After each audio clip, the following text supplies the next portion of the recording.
Hello दोस्तों, मेरे प्यारे से यूट्यूब चैनल में आप सभी का स्वागत है। आज हम पढ़ेंगे सेकेंडरी बैटरी और इसके पहले हमने पढ़ रखा था प्राइमरी बैटरी। प्राइमरी बैटरी इसके पहले क्लास में कवर हो चुका है।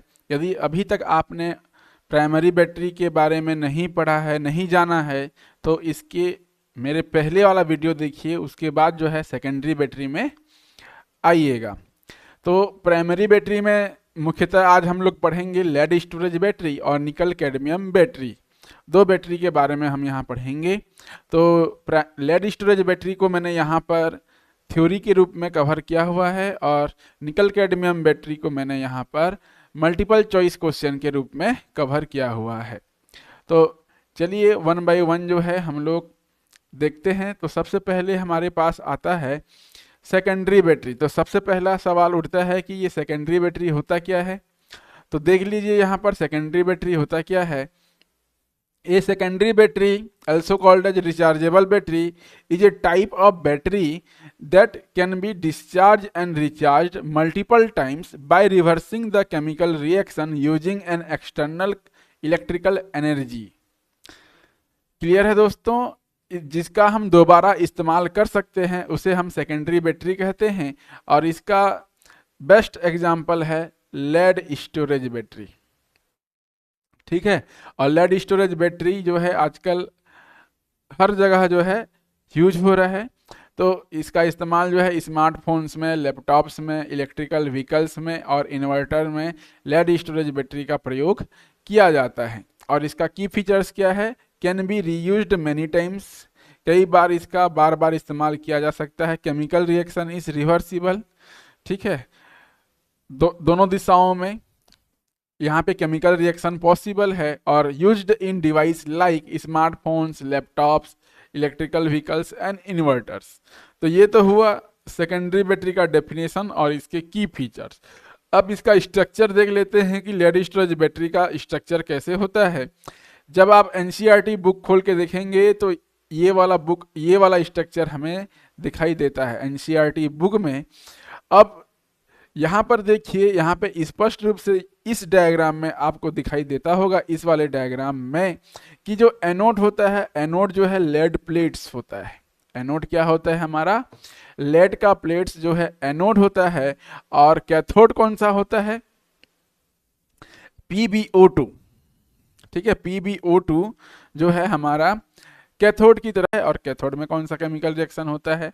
देखिए, एनोड में हमेशा ऑक्सीडेशन रिएक्शन होता है और लेड जो है यहाँ पे ऑक्सीडाइज्ड होता है। देखो, लेड जो है यहाँ पर ऑक्सीडेशन स्टेट 0 है, 0 से यहाँ पे +2 में यहाँ पे कन्वर्ट हो जाता है। ठीक है, इस यहाँ पर इसका ऑक्सीडेशन स्टेट 0 और यहाँ पर ऑक्सीडेशन स्टेट +2 में कन्वर्ट होता है। सल्फेट के साथ ये रिएक्ट करता है और लेड सल्फेट में कन्वर्ट हो जाता है।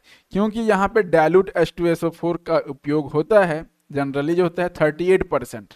ठीक है, 38% H2SO4 का इस्तेमाल किया जाता है। यहाँ पर डायल्यूट H2SO4 का इस्तेमाल किया जाता है। अतः लेड जो है H2SO4 के सल्फेट आयन के साथ रिएक्ट करता है और लेड सल्फेट में कन्वर्ट हो जाता है 2 इलेक्ट्रॉन को रिलीज करके। सिमिलरली जब हम कैथोड की बात करते हैं, कैथोड में एल्वेस रिडक्शन रिएक्शन होता है।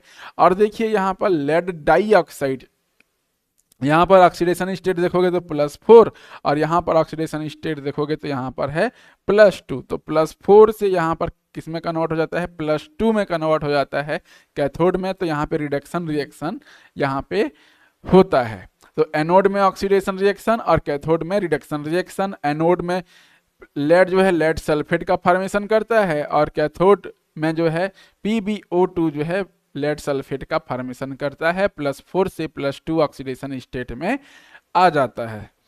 तो याद रखिएगा इस रिएक्शन को। और जब हम दोनों को कंबाइन कर देंगे तो ओवरऑल रिएक्शन जब लिखेंगे तो इस प्रकार से हम लिखेंगे lead plus lead O2 plus twice H2SO4 lead sulphate का फॉर्मेशन करता है। तो इस प्रकार से हमारे पास ये ओवरऑल रिएक्शन की बात हो जाती है जब हम क्या करते हैं? यूज करते हैं। और जब इसको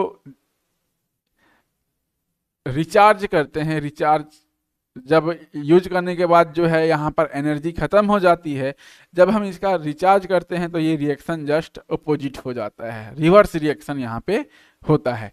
तो ये तो हुई यहाँ पर लेड स्टोरेज बैटरी की बात, ठीक है। तो यहाँ पर लेड स्टोरेज बैटरी में आपको कंठस्थ याद होना चाहिए कि एनोड क्या होता है, कैथोड में कौन सा इस्तेमाल, एनोड में क्या इस्तेमाल होता है, कैथोड में क्या इस्तेमाल होता है, एनोड में कौन सा रिएक्शन, कैथोड में क्या सा रिएक्शन, और ओवरऑल रिएक्शंस यहाँ पे हमको पता होना चाहिए सेकेंडरी बैटरी के बारे में। तो यहाँ पे लेड स्टोरेज बैटरी खत्म होता है, एक अदर बैटरी होता है, उस अदर बैटरी का नाम है निकल कैडमियम बैटरी। निकल कैडमियम बैटरी भी एक सेकेंडरी बैटरी का ही एग्जाम्पल है, ठीक है, यह भी एक सेकेंडरी बैटरी का ही एग्जाम्पल है। और हमको यहाँ पर एनोड की तरह कौन बिहेव करता है हमको बताना है। What is the anode material in a nickel cadmium battery या निकल कैडमियम सेल, इसमें एनोड क्या होता है हमें बताना है। तो याद रखिएगा निकल एनोड जो है यहाँ पर कैडमियम होता है, ठीक है, एनोड कैडमियम होता है, याद रखिएगा। फिर बोलता है what is the cathode material in निकल कैडमियम बैटरी। निकल कैडमियम बैटरी में कैथोड क्या होता है, तो यहाँ पर ऑप्शन नंबर सी इसका करेक्ट आंसर हो जाएगा। लेड डाइऑक्साइड कैडमियम नहीं होता, न ही जिंक होता है, ये तीनों ऑप्शन कर जाएंगे। यहाँ पे निकल ऑक्साइड हाइड्रोक्साइड यहाँ पे यूज होता है एज ए कैथोड। क्लियर है दोस्तों।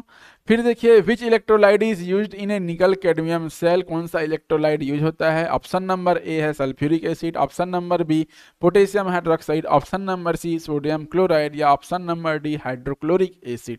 तो यहाँ पे पोटेशियम हाइड्रोक्साइड का इस्तेमाल होता है निकल कैडमियम सेल में इलेक्ट्रोलाइट के रूप में।